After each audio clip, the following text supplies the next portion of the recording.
Morning, everyone, or evening. Welcome to SIG-Apps. It is Monday, March 13th. We have some announcements and two key discussions on the agenda today. So let me pull up my notes. And oh, if you're not speaking, just please mute your audio.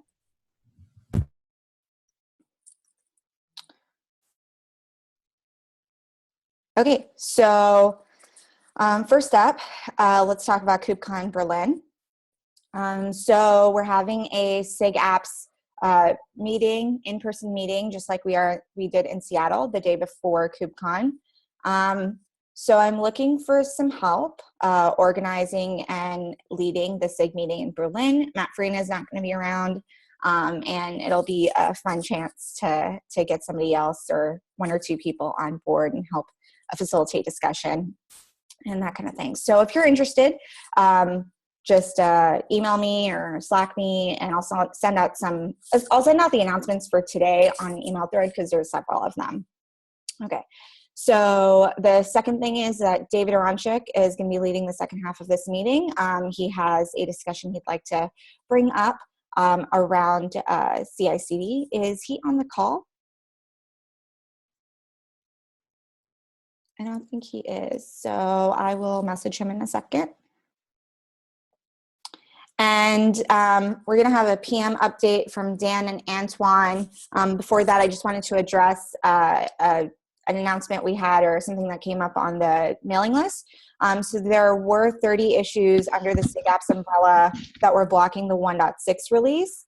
And I was curious as to who was triaging them. And so Eric Toon replied and mentioned that he did triage them. And now there are 0 issues on that queue. So yay for that.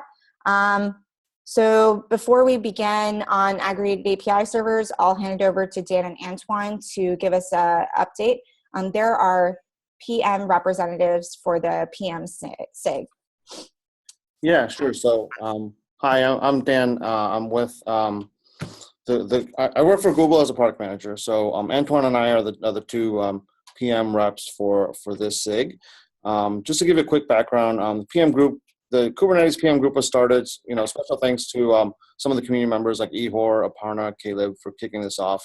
The group meets every other week on Tuesday mornings. The main tasks that we're tasked with is, number one is, we collect user feedback for the features that we're building. So hopefully this will help drive a lot of the priorities that we're doing. So, for example, a few weeks ago, I was at a client meeting. They were using Kubernetes, but they were using one of the alpha features. Specifically, they're using cron jobs in a production environment. So some of that feedback was given to the team, and we started to do some work to essentially try to get cron jobs in beta and 1.6 to try to get some of that feedback back to the team as well. So that's kind of the first thing that we do. Second is also we support collaboration across the community. So if there are issues or comments that you want to bring to the attention to another SIG or another area, you can always let us know, and we'll help coordinate some of these features that we work on, especially if they span multiple SIGs. So things that we work on that have to do with perhaps say security or the node team, things like that. Likewise, if we become aware of work that's happening in another SIG, we'll help coordinate those efforts as well. Third is we definitely support a lot of the marketing and promotion of our work within the community at large, within CNCF. Essentially work to make sure that the roadmap is well known, as well as the work that we're doing going forward. Fourth is we also work on overall project governance. So things like the elder board, the technical escalation plan and procedures, gathering metrics, working on bylaws, all things that we need to do sort of as the project matures. We essentially help with that and try to bring that information back to the SIG. So, in short, we're here to do whatever it takes to let the project continue and progress. And one of the things for 1.6, I think Michelle mentioned it just before now, but we'll help work with the release star and any other people on the team to help triage issues and bugs. If things like that come up where you're not exactly sure who should be working on it or who is working on it, we'll help dig that stuff through. And if it helps, we'll try to work on it as well. So I guess in short, if you have any questions, feel free to reach out. You can reach out to me. Again, I'm Dan Paik, or you can reach out to Antoine as well.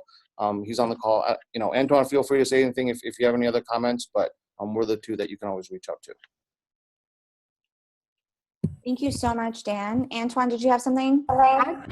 No, I think it's pretty clear. Yes.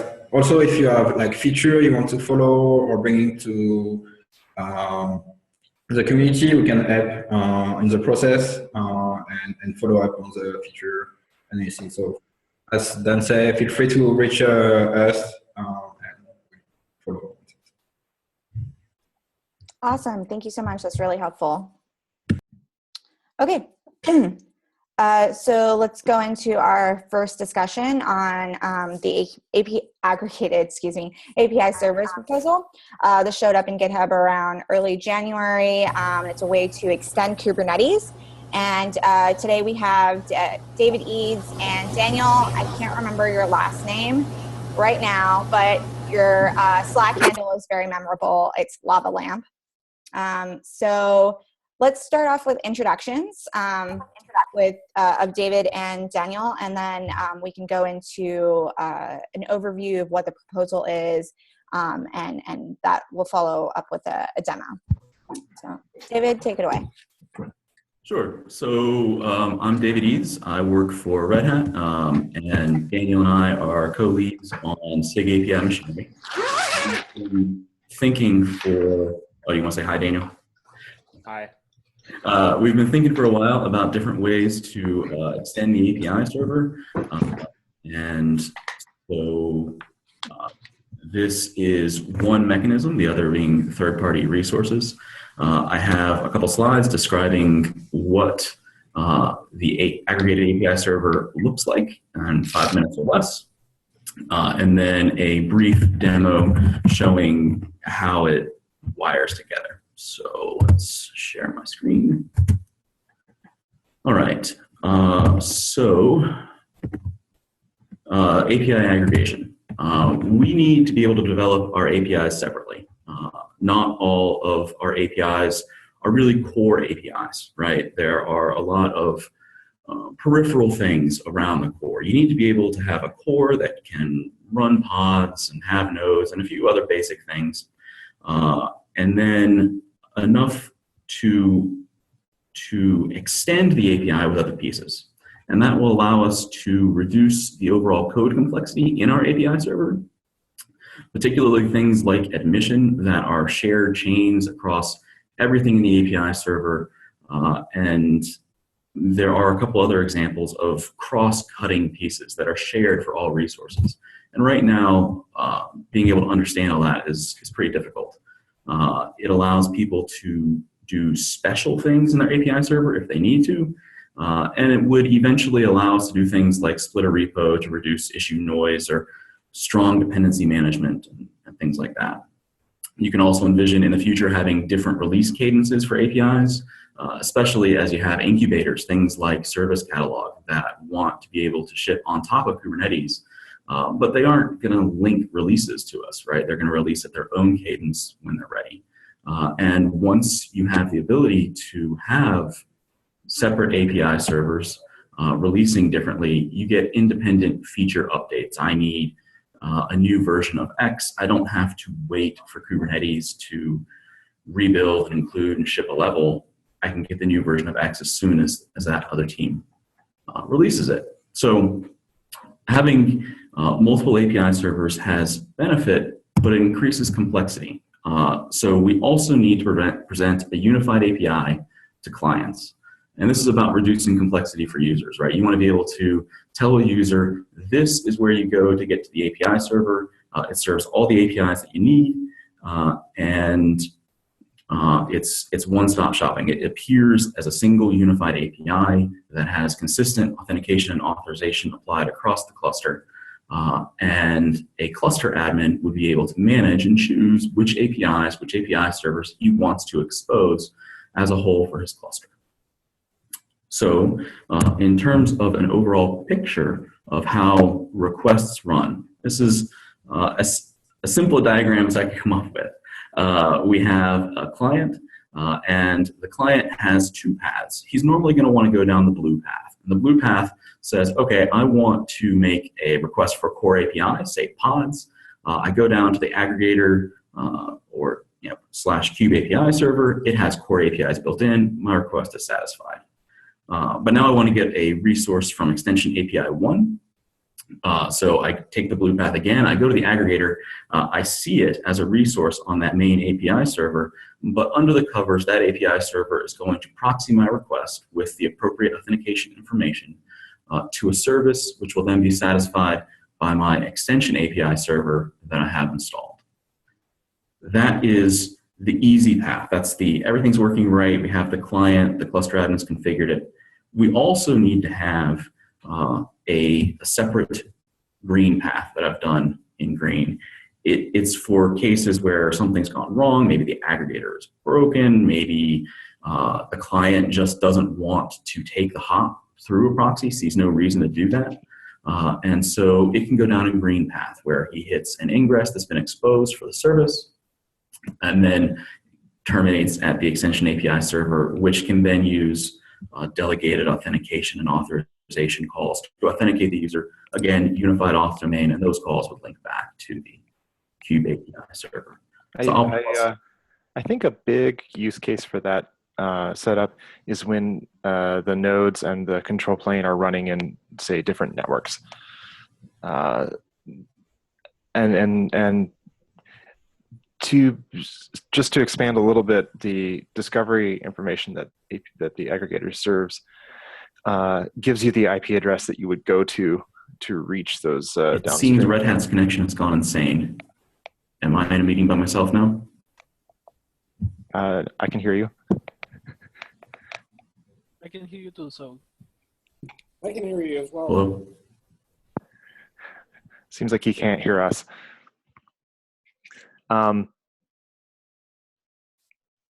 Yeah, did that make sense? Yeah, so we serve the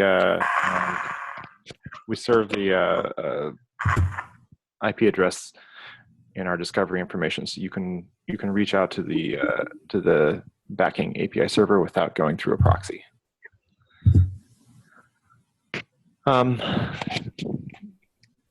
Seems like David dropped off. Should we take questions? Like, I'm happy to expand on that. Yeah, does anybody have any questions so far? Yeah, I have a couple. It's Quentin here. The one is I'm not totally clear on what the need is for two different paths to the API servers. You mentioned one being potentially the... Oh, so we have two different paths. One, Sorry. Who's speaking there? sorry, it's David. My connection at Red Hat here seems to be flaking out. That's awesome. Yeah, carry on. Two use cases. There's one for I'm trying to get off the... There's a little bit of static near someone's mic. If you're not speaking, please mute. Okay, that disappeared. Cool, great. Back to you, Daniel. Sure, I can answer that question. The question was, why do we have two paths? That seems complicated. Yeah, it is complicated. And I don't know if I would have mentioned it as the first thing to tell people about this setup, but the purpose is we didn't want to force users to go through the proxy. So like if you're serving a very high bandwidth API, or if you're serving a very high bandwidth API, you don't want to go through the proxy, or if you're in a different network and it's inefficient, it's like yeah, that makes sense. I guess I can't help wondering why ever go through the proxy then? Why not just have one way, which is yes, the proxy? yeah. So and the answer to that is we need naive clients to continue to work.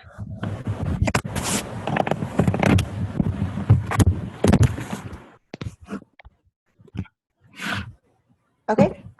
There is also another question in chat, but David, if you want to continue, we can hold off questions till the end. What do you think?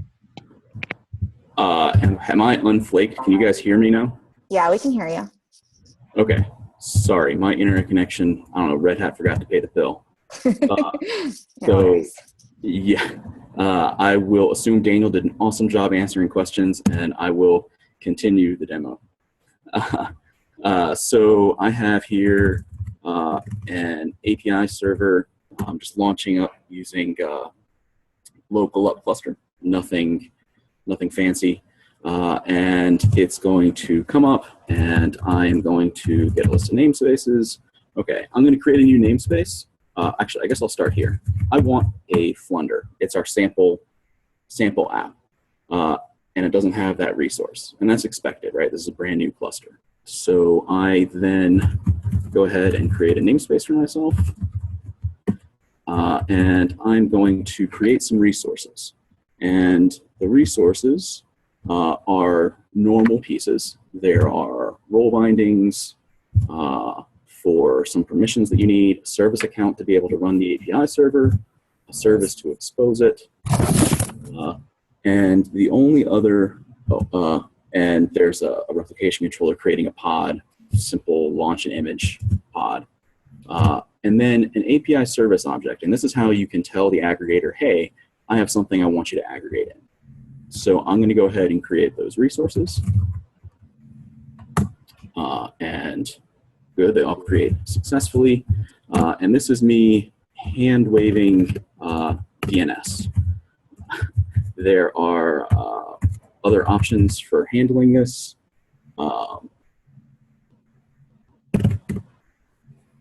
But right now it requires DNS, and so I will just set that up.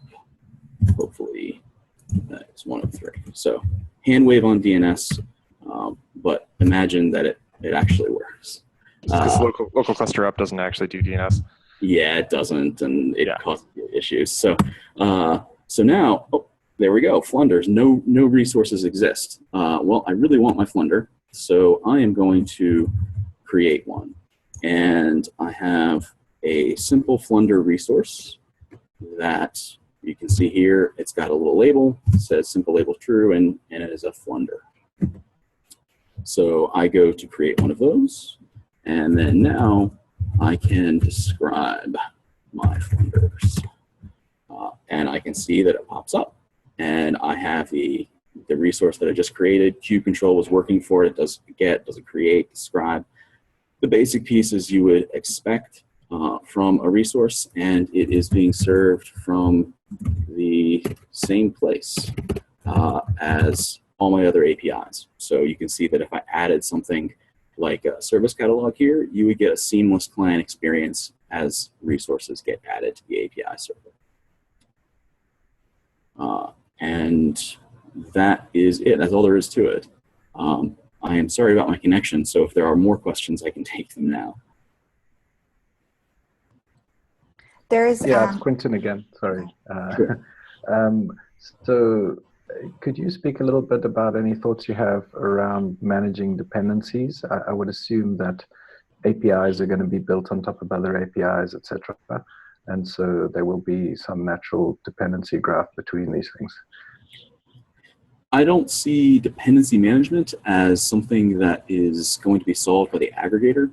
I think that dependency management is actually a general problem for anyone trying to create any application on the system, right? If you have app 1 and it relies on app 2, you have to coordinate their install and get them configured. This is just a particular case of a given app. So the aggregator will aggregate the APIs, but it will not try to enforce a dependency chain for you. Yeah, translation, there's no dependency management. We have a question about auth-N and auth-Z. So how is support for auth-Z and auth-N planned in this? For example, what user information will the backing service have, and what sorts of rules can I set against a user? So today already, we have delegated authentication and authorization APIs. These are APIs that if you have the permissions, and that was one of the role bindings that I created. If you have the permission and it's this particular role will grant it to you, you can determine what user a token corresponds to, and you can determine whether a particular subject, user group tuple, is allowed to perform an action. So the combination of those allows you to terminate authentication. We also publish a config map inside of Kube system that indicates non-confidential information used to configure authentication. So client certificate CA, as a for instance. So you can terminate that for yourself as well. Inside the blue line case, let me bring that back up here. Inside the blue line case, the aggregator server actually terminates authentication for you. It has to, because it's actually terminating the TLS connection. So it terminates, gets the user information, and acts as a front proxy to the backing API server. And again, in code, we have a simple little one-liner that allows you to add a trust this particular front proxy and some mutual TLS connection, and it secures that path as well. So you get the original user on the request. I guess, short answer, if you're trying to figure out whether you got the original user, yes. You actually get the identity of this client here when you get called in that API over here. Does that answer it?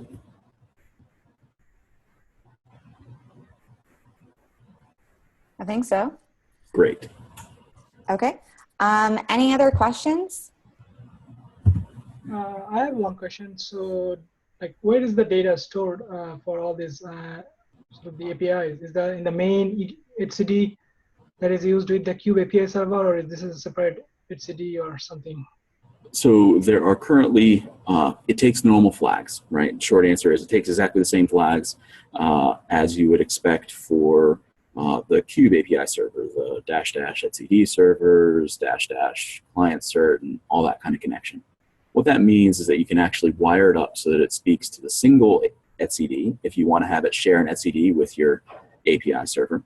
Or you would be able to create your own etcd with a persistent volume and save to that. And there are thoughts about further extending it so that you can actually use a resource in the Kube API server to store your data. But right now, I would not call that flow complete. One question about that authentication. So is the plan to not support basic authentication anymore? Like, I have heard something like that. Right. Basic auth has been discouraged since 1.0. It has issues with CSRF attacks, and it's difficult to get right for people trying to use it. We have in SIG-Auth been preferring tokens for a very long time. So there is not an easy way to terminate basic auth. This does not make it impossible to terminate basic auth. If your Kube API server terminates basic auth, then your extension API server, when accessed down the blue path, can use it. Okay, thanks. David, Yes. what if people want to be able to delegate responsibility for registering aggregate API servers, but they don't ever want credentials to be forwarded because we trust people to run services, but we don't trust them to handle credentials? Can we somehow configure the API server to say never forward credentials? The aggregated API server never forwards credentials today. It does not forward credentials. It terminates authentication. And then what comes out is an assertion via front proxy that this user contacted the server. And the front proxy is mutually TLS authenticated. I thought there was a way at one point through discovery to directly determine the name of the backend behind the aggregator and talk to it directly. If how a user how we prevent people from accidentally sending their credentials to one of those when they shouldn't? Our client doesn't automatically do that. And if a user chooses to send their credentials to some other server, we can't really stop them. We won't do it for them automatically. But if they say -- server, send to bad guy, we can't really stop them. But I mean, if there are some valid use cases for clients that send credentials directly to backends, it's kind of hard to prevent people from using those in their own cases, right? So either the system should, I don't know, if it is this, it's kind of an attractive nuisance if the discovery sometimes tells you where to send stuff, and some clients do that. Yeah, I guess I don't see how I can stop a client from deciding they want to send their token somewhere.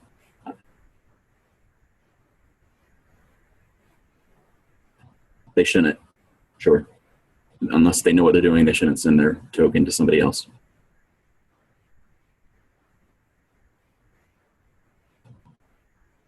David, a quick question about name handling. It occurs to me that if you have multiple parties developing API extensions, they're potentially going to end up running into naming conflicts, like, you know, whatever your thing was called, a frumble or something. Somebody else is also developing a different thing called a frumble. And is there any thinking around how to avoid that? That's actually a problem that we introduced into our API server by adding API groups. When we added API groups, we explicitly added, we said that they should be DNS qualified names. So, you know, Kubernetes has k8s.io to end its groups. And so it has authorization.k8s.io. OpenShift has OpenShift.io. Everyone else, it's like Java packages. When an API server hosts multiple resources that have the same name, we actually have built into the client since 1.3-ish the ability to use discovery to deconflict partial name matches. So if you have a flunder .cool and a flunder.old, it would tell you, hey, flunder is not specific enough. You need to tell me which one you want, and you can go ahead and give it the group qualified name as well.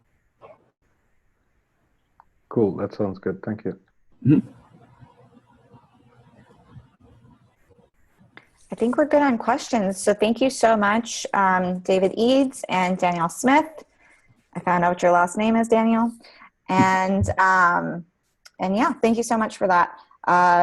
So everybody come out of that deep Kubernetes mode and take a breath, because we're gonna move up a little bit and talk CICD. So at this time, I'll hand it over to David Aronchik to share with us some of his thoughts around the state and the future of CICD, and kind of ask a few questions and lead this conversation. Go ahead, David. Thank you, Michelle. So as everyone may or may not have seen from the mail that I sent last week, probably the #1 request that I get when I go out to customers all over the world is how do I move my code into Kubernetes? There is certainly a lot of understanding around things like Docker build. They may already have tooling in place, most commonly something like Jenkins. But the reality is that as a community, I don't think that we have offered a clear path and a clear opinion on what it might look like. My goal is to offer a kind of blessed opinion about the way that things should move through to production, and back that up with 2 versions of a sample template that would include one that was entirely hosted, and then one that was entirely on-prem, or as reasonably on-prem as you can get. I don't think that you'll get to 100% due to the way that Kubernetes still requires either a hosted a Docker repo or container repo, and some cert verification and things like that. But I think that most folks are okay with that. I put together, I've had many conversations around this through the community, and I put together a very, very early draft about what the steps are that are involved here. The pattern that I would like to go through, that we engage with everyone with in the community and make it a very community-driven process, is very similar to the one that we went through with Kubernetes the hard way around setup. And this would be Kubernetes, CICD the hard way, where the steps look like: first, we identify all the opinionated steps we want, when it comes to it being a best practice. Second, we identify how one might solve those in 2 ways: either 1, that hosted path, or 2, the non-hosted path, with very clear documentation. And 3, we establish as part of that process, the steps between 3 and 6 are actually super broken. There's something we can do in the core project that might make that easier. this, I should have started out by saying all of this is 100% outside of core. We don't have a SIG. We don't have any kind of special working group or anything like that. We may decide to spin one up as a group, but I don't want to come in and dictate that from the top. If we say, geez, actually this is something that we need massive work on and constant attention, we could spin up something like SIG Big Data or something similar. But really just from the ground up, the deliverable at the end of this is we have these, we have a very high level path, kind of a single page documentation that says, hey, if you're rolling out to production, if you're building applications that run on Kubernetes, this is a path to go through to do it.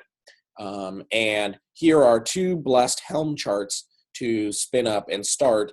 And at the end of, Helm install foo or Helm install bar, you have an endpoint that targets a Kubernetes cluster. So that's the high level. The entire point of this conversation is just to let everyone know, get feedback to the paper that I put out on Friday. I know it was fairly recent, but if everyone's okay with that, I'd like to talk about the same thing at the community meeting, either this Thursday or one coming up if we still feel like we have a lot to discuss, and then immediately move forward to starting to implement and divvy up and take volunteers to help improve or at least vet the different steps. Any questions? Me again. The choice to make a distinction between hosted and on-prem deployments, reasonably central to the Kubernetes message is portability, and your application can move between installations of Kubernetes fairly painlessly. And there are obviously cases where that is not true, but for the most part, those are seen as lack of particular features on particular platforms rather than fundamental to the design. Could you talk a little bit about why you chose to have 2 fundamentally different, sounds like 2 different procedures that you would promote for the 2 different kinds of environments, hosted and not hosted? Sorry, let me clarify. Hosted and not hosted in that case actually refers to the CI/CD tooling rather than the actual Kubernetes installation. So what you see in the community is there are basically 2 sets of very common patterns out there. One is I'm going to run and host Jenkins myself. It needs to stay in the bounds of my enterprise, and I'm happy with that. And 2, I'm going to use a hosted service, something like Shippable, Google Cloud Builder, Amazon Builder, something outside of my organization. Technically, there should be very little difference here. Most of them subscribe to the same APIs and so on and so forth. I just wanted to have 2 template proof of concepts for people who were deciding and who had already made an internal decision that either I'm going to host and manage this myself, or this is something that I want to use an external service for.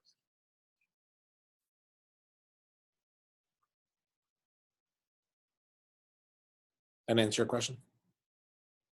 Yeah, I guess I would hope that the end result is that if you changed your mind at some point and decided to move from one to the other, hosted to non-hosted or vice versa, the changes required would be relatively minimal, or a very small percentage of the total work required to set it up in the first place.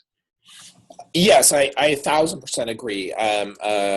In some fantastic future world, without dictating any form of the ultimate solution that we come up to here, you could imagine a single YAML file that in fact was detailed with the 13 steps that we identify, and in each step you're given an endpoint, some form of credential, or whatever's necessary in order to kick that off. In the dream world, you're able to swap one of those steps out for anything that you arbitrarily choose. So if you say, well, previously I was using a custom bash script and Docker to build locally, and now I'm going to switch and go to, Amazon's container builder or K or whatever, off you go. And you just swap out that one step in order to accomplish that.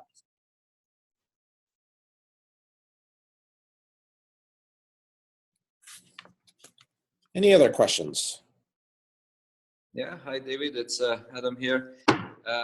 My question is about Helm. How much is Helm part of the blessed way of deploying things into Kubernetes these days? I'm new to this group, so I might have missed conversations around that.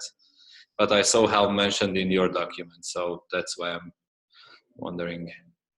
Well, I mean, to be honest, I think this is up to us to somewhat have a conversation around it. I love Helm. I love what the people have done with it. And as a packaging system for deploying applications, I think it solves a number of different problems. You know, upgrading, versioning, multiple dependencies and things like that. And those are things that we're never going to solve in the core product intentionally, right? So to that end, I would like to see it there. But, you know, at the end of the day, I'm a product manager, and I really want to represent the customer rather than the ultimate goals. So I'd love to chat with whoever decided to pick up that particular step. You know, you have a built artifact and you want to push out to production, chat with them and say, well, this is what they want, you know, and as we have that conversation, they say, well, we can accomplish this via Helm, or actually it's better to have, you know, separate artifacts for whatever reason and go from there. I'm really trying to stay away from those direct opinions. If those appeared, if the document came off that way, that I had an opinion about exactly what tooling we use to accomplish this, that is merely an artifact of me throwing together what I already knew. And at each one of those steps, I'd love to bubble it up and make it slightly more generic. Right. Okay, because my experience with customers is that they feel that Helm is really imposing in terms of a workflow, and yeah, they're sometimes not really ready for it. So it would be great to have a process that does not include Helm, and maybe another one that does, and maybe mature towards Helm step by step. Yeah, thanks for asking. No objection whatsoever.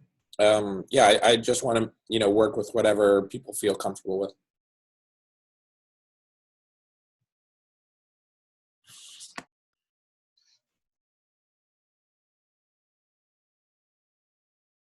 Anything else? I have a question, a little more of a follow-up. So there's a clear call to action here. If people are interested, how do they get in touch with you, David? And do you plan on doing like stand-ups here in this SIG? Do you have any comments regarding that? No, that's a great question. First, you should email me nonstop, no matter what your question is about this. Just my last name, Aronchik, Aronchick. I'll type it at Google. So that's number one. Number two, please dive into the document. Help me make it, you know, again, similar to that Kubernetes the hard way. What are the steps that we feel like are the right things here? If there are spots where it feels like, well, you know, this is you're starting to let implementation details bleed through. Let's try and pop those out as quickly as we can. And then as we go through this process, as I, you know, both now and next into, you know, the community meeting where I'd like to talk about this, please raise your hand and we'll form an email list or something similar and potentially get together some conversation around this. I know there are a number of different solutions out there right now that might be pretty close to what we're looking for, and I'm okay even just picking up one of those. That's perfectly okay as well, as long as we have the supported documentation and it's easy to set up through Helm and other things. So my next step would be, let's collect the people who actually care about this. Let's get everyone's opinions in the docs. Let's at a minimum, those that are in Berlin for KubeCon, meet up, talk about this. But once we've gone through the community, once everyone feels like, okay, I have a rough spec on what this thing looks like, I'd love to start divvying up work and you know, see who wants to take on what. Great, thank you. At this time, we'll take any general feedback or last chance for questions. Okay.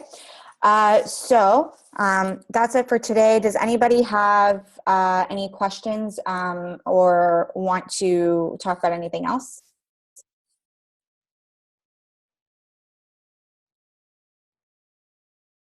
Okay, great. So I know Mondays are always hard, but this one was especially hard because of the time change. So I appreciate y'all sticking with us for these two important discussions.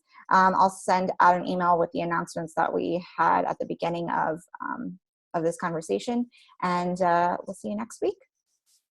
Goodbye. Goodbye. Bye bye. Take care. Bye bye.